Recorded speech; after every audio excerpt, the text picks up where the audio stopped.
Before. Sorry, this has taken me a little bit longer to get posted today. I had a little bit of an emergency come up that prevented me from getting it online earlier. But we're going to get started. We're going to be talking about the imperial perspective of the British colonies. So here we go. The English Civil War was fought between 1642 and 1651, and during that time, and right shortly thereafter until the Glorious Revolution of 1688, the colonies were forgotten about by those in Britain. They were dealing with an internal struggle where they were having issues with getting rid of the king and having Cromwell be in charge, and then he was ousted in 1688, 1689 during that Glorious Revolution. And during that time, the colonies kind of got forgotten about. They fell by the wayside. In turn, the colonies experienced a period of a semi-independent rule, elected their own leaders, and made their own laws. They were still loyal to the crown, but as a member of the mercantile system, which is an economic system that is meant to increase a nation's wealth through the government regulation of all of the nation's commercial interests, such as trading, manufacturing, and selling goods.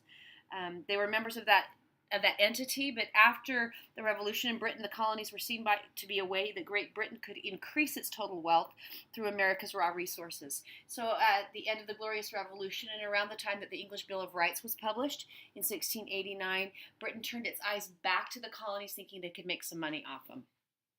In order to do this, the Navigation Acts, starting in 1651, there are more than one, they went from 1651 up through, I think, 1670, they were enacted. These acts required an increasing number of British sailors on British ships transporting British goods to British ports.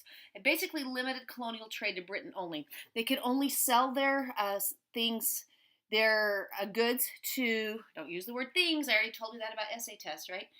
They sell their goods only to England. They could only ship them on British ships, and they could only import British goods. And this was a way to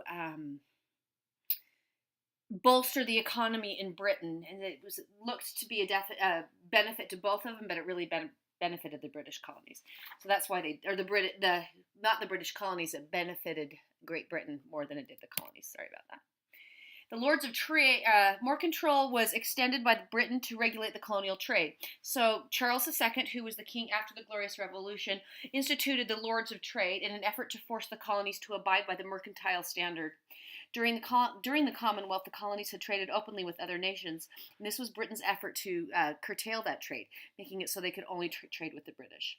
At the time, they created something called the Dominion of New England, and it was an effort to provide direct authority over that region by the Crown. The idea was not well received by the colonies. The establishment of this Dominion of New England was interrupted and re-emphasized the rights of the people during the Glorious Revolution in England. They had neglected them up through that time, but they had established this Dominion of New England, which was revoking the charters of all of the colonies up there and making them one big dominion so that they were controlled directly by England because they were getting a little too independent. William and Mary, who were the leaders of England at that time, wanted to put their thumbs down on the colonists, and that's what they did, was this Dominion of New England. With the new King and Queen of England, the Dominion was allowed to kind of peter out once William and Mary were replaced, and the colonies reverted to their previous governments.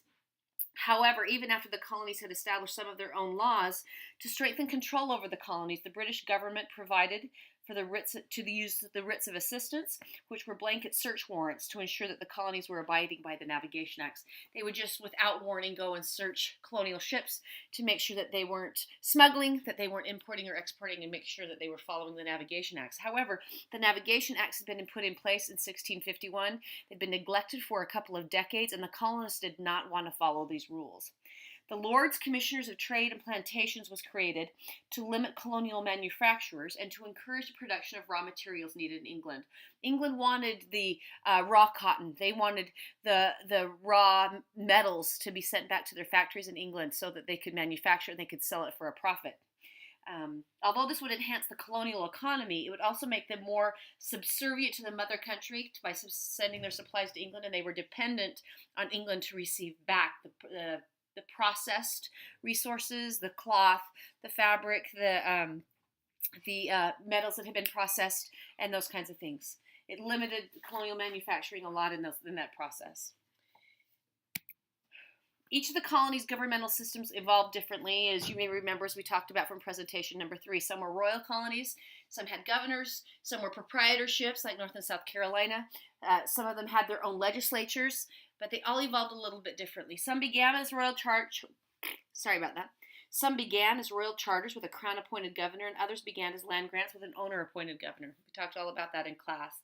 Although the king no longer had the power to veto acts of parliament, the governors of royal colonies enjoyed this power as well as the right to appoint and remove officials and to grant pardons. The king, at this time, they were turning over to a constitutional monarchy where the king was losing a little bit of his power, but the governors had so much power at this time. That was the best position to be appointed in the crown, is to be a governor of an American colony. The colonial assemblies, the lawmaking branches of the government, were elected by popular vote of the citizens. They were in many instances modeled after Parliament and were charged with controlling their colony's budget and taxes. Virginia had a House of Burgesses, Maryland had a House of Delegates, and in Massachusetts they called them representatives. And the main qualification for voting was if a person owned property, which meant that women, Indians, and African Americans couldn't own land, and that means that they couldn't vote. This is a picture right here of the Boston State House, which is an original document. It's called a lithograph of what was going on in Boston Square at the time. Self-government begins to be established, but war was looming, and it was inevitable between the European countries because of what was going on at the time. After the Restoration in England, which is what they call it when the king is restored to his throne in 1689 after the Glorious Revolution, both Charles II and James II pursued a policy of friendship with the French King Louis XIV. After the Restoration in 1689, William and Mary became king and queen, and he involved England into quite a few major European wars. The three most important ones occurred between 1689 and 1748. They were King William's War, which lasted 8 years, Queen Anne's War, which lasted 11 years, and King George's War, which lasted for 4 years. The wars had little effect on the colonies, but what it did have happen in the colonies is that Britain was ignoring them. Those wars they didn't take troops from the colonies didn't fight in them. I mean, they knew they were going on, but they weren't physically involved in them. So this was another way that the colonists physically began to separate from what was going on in England, because England had been embroiled in war for almost a century without the colonists being involved. From 1756 until 1763, those are the dates of the official dates of the French and Indian War. They were fighting battles as early as 1754, but war wasn't officially declared between France and England until 1756.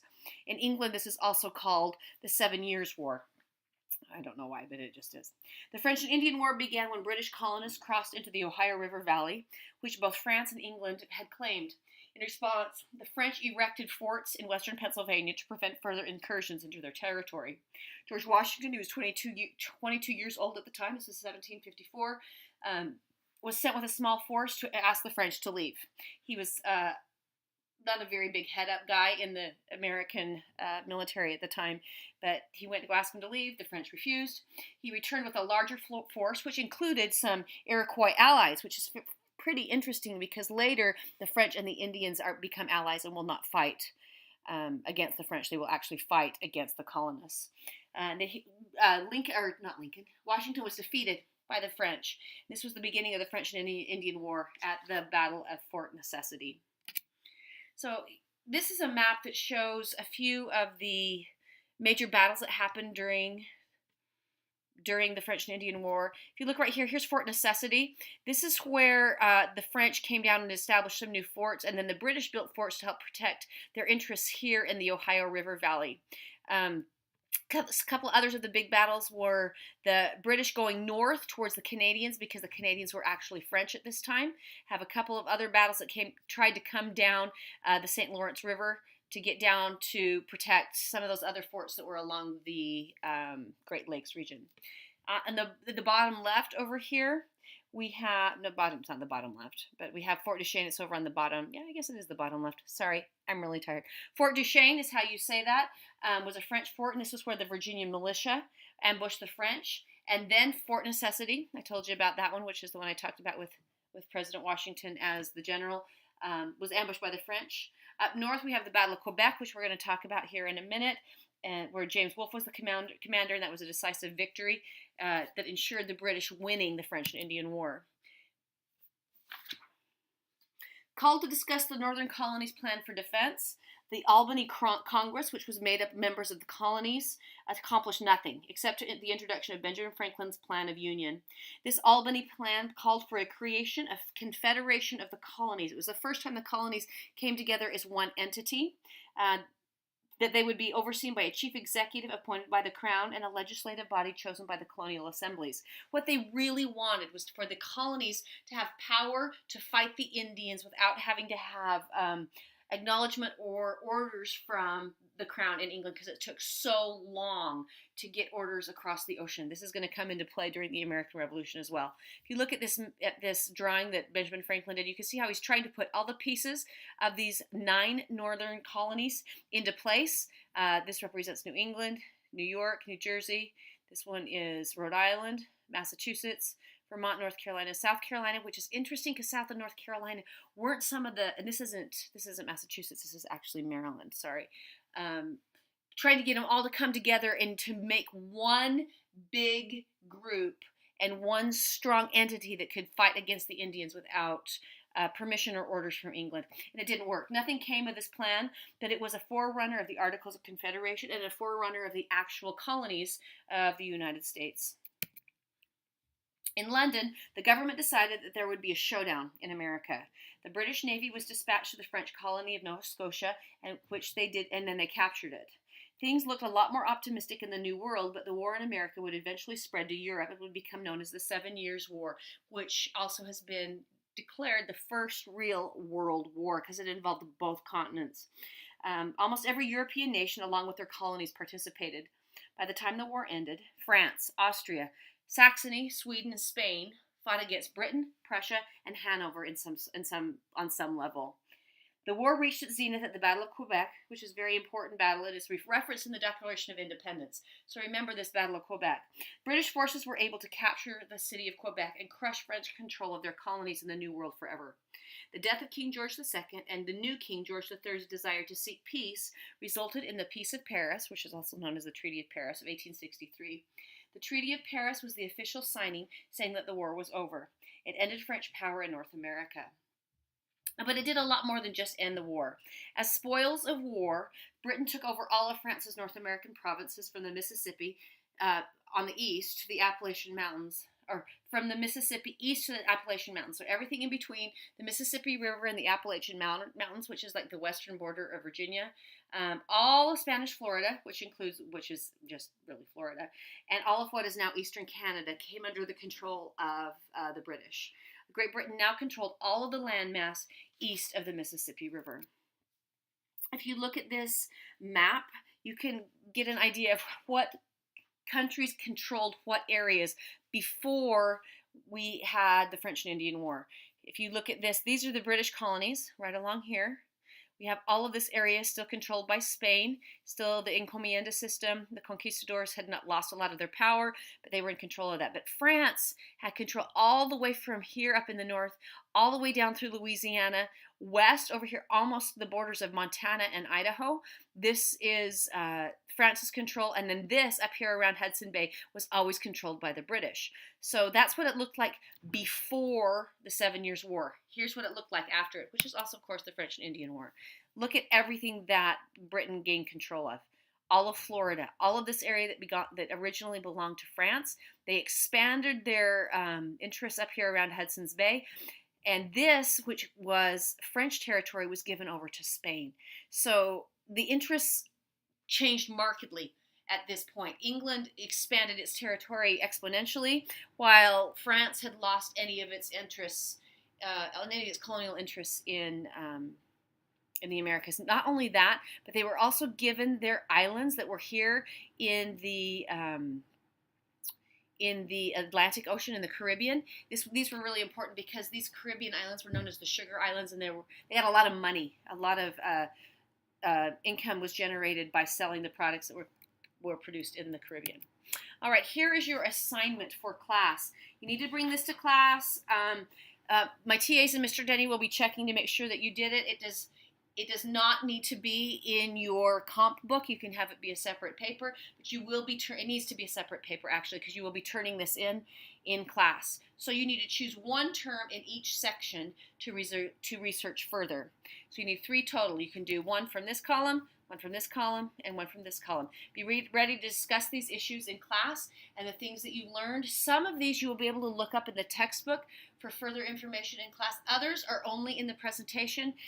So you can take some time tonight, tomorrow, to look things up online and get some good information written down for class. So in class you will need presentation number 4, your notes from this presentation, assignment number 4, which will be worth 10 points, and also please bring your document booklets so you can have a good discussion on the Magna Carta, the English Bill of Rights, the Divine Right of Kings. You can talk about that in class so that you can be prepared for the essay test, which will be coming the Wednesday after Labor Day.